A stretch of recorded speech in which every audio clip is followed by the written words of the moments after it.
Fala assim: Jesus, Jesus, visita meu negócio. visita meu negócio. Pergunta, pastor, Pastor, que negócio? que negócio? O senhor não me conhece? O senhor não me conhece? Fala assim, mas eu me conheço. O senhor não conhece? Fala assim, pastor, Pastor, fala que negócio que é. que negócio que é? Isso é errado, né, café? Isso é errado, café.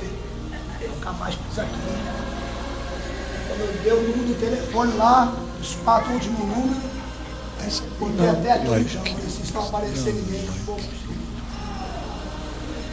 Pergunta, pastor, que negócio? Pastor, que negócio? Fala que pastor, agora eu vou falar que negócio que é.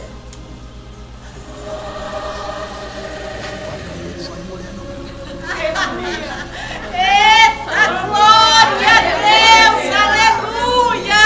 Ó, tá vendo esse careca aqui do lado aí? Ele tá com o cabelo onde eu corto. Ele vai ensalando e vem.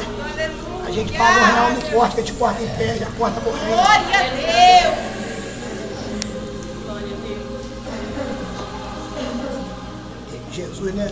Não é fofoqueiro não, mas revela tudo, né? Aleluia! Fica pro teu irmão, Jesus não é fofoqueiro não. Mas revela tudo.